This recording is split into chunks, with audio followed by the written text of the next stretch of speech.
오늘 보여드릴 케이스는 상악 12번 발치 후 즉시 식립을 하면서 버컬본 디펙트에 대한 GBR을 시행한 케이스가 되겠습니다. 65세 남자 환자가 되겠고요. 사용한 고리식재는 동종골과 콜라겐 매트릭스의 제노제닉 본그래프트 머테리얼인 에이오스 콜라겐을 사용을 했습니다. 멤브레인은 사용을 하지 않았고요. 오늘은 제가 장기간의 팔로업 데이터는 없지만 에이오스 콜라겐을 가지고 이렇게까지도 한번 해볼 수 있겠다, 그리고 이런 가능성들을 보일 수 있는 케이스라고 해서 준비를 해봤습니다. 술전 파노라마가 되겠습니다. 12번 부위에 심한 동요도를 주소로 내원을 하셨고요. 심한 동요도와 그리고 주변에 심한 골 결손으로 인해서 발치를 결정을 했습니다. 보시는 것처럼 진지바의 레벨은 굉장히 양호했습니다. 하지만 에이펙스 부위에 심한 리전 그리고 버컬본의 광범위한 소실을 보이고 있었습니다. 술전 시트입니다. 예측한 것처럼 버컬본이 이미 다 손상이 돼 있었고요. 버컬본의 디펙트가 에이펙스까지 연장되어 있는 양상을 보실 수 있습니다. 발치를 시행을 하고요. 트랜스 뮤코잘 방식의 GBR, 즉 논서브머지드 GBR을 하기 위해서 미드라인에서 먼 쪽, 디스탈 쪽에 한 개의 버티컬 인시전만을 만들었습니다. 그래서 삼각형의 피판을 설계를 하고 플랩을 열었고요. 그런 상태에서 그래놀레이션 티슈를 깨끗하게 제거했습니다. 우리가 이렇게 리전이 광범위한 경우에 GBR을 하고자 할 때는 반드시 그래놀레이션 티슈를 물리적으로 깨끗하게 처리하는 것이 가장 중요하다고 생각을 합니다. 그래놀레이션 티슈를 깨끗하게 제거하고요. 임플란트를 식립을 합니다.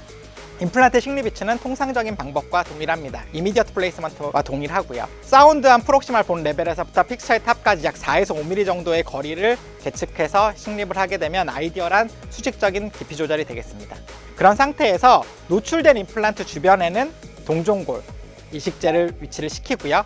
그 바깥쪽에는 보시는 것 같은 원통형의 에이오스 콜라겐을 수화한 상태로 위치시킵니다. 에이오스 콜라겐은 몰더빌리티가 좋습니다. 즉 수화를 하고 나면 굉장히 쫀득쫀득한 성질을 보이기 때문에 우리가 원하는 대로 몰딩을 할 수가 있습니다. 에이오스는 90% 에이오스 입자와 10%의 콜라겐을 섞어서 만들었는데요. 어떤 에이오스 자체의 어떤 기공 구조가 우수하기 때문에 콜라겐의 네트워크들이 입자와 입자 사이로 풍부하게 형성이 될 수가 있고요. 그로 인해서 어떤 컴프레션을 했을 때도 부서지지 않고 잘 유지가 됩니다. 보시는 것처럼 내가 원하는 형태의 컨투어를 잘 잡을 수가 있고요. 이전의 방식이었다고 한다면 두 가지의 입자형 고리식재, 동종골과 이종골 이식재를 레이어링을 해서 놓고요.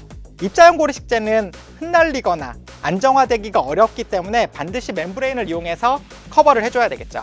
그런 방식으로 할 때는 콜라겐 멤브레인에 홀을 뚫어서 고정했던 케이스들을 이전 편에서 보여드렸습니다. 그런데 콜라겐이 섞여있는 콜라겐 매트릭스의 그래프트 머테리얼을 쓸 수가 있다고 한다면 굳이 멤브레인을 안 써도 되지 않을까?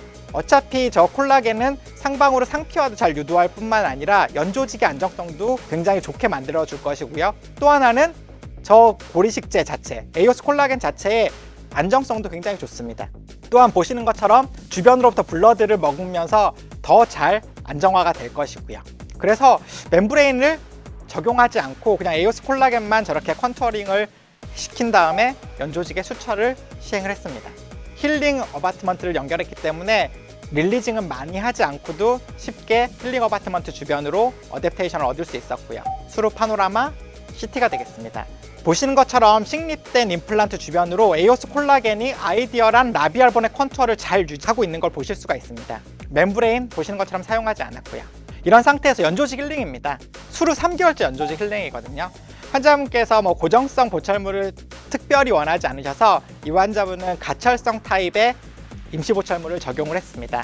플리퍼 타입은 아니고요. 에식스 리테이너에다가 인공치아를 넣어서 만들었고요. 즉 GBR을 하고 난 다음에는 가철성의 보철물을 썩 좋아하지는 않는데 본 증리에서는 가철성의 보철물, 그 중에서도 프린지가 없는 타입의 가철성 보철물을 사용을 했습니다. 그로 인해서 파필라의 로스 없이 연조직 잘 힐링이 일어났고요. 그래서 최종 인상 체득하고 수루 12주째 최종 어바트먼트와 그리고 크라운을 딜리버리 했습니다. 파노라마와 PA가 되겠고요.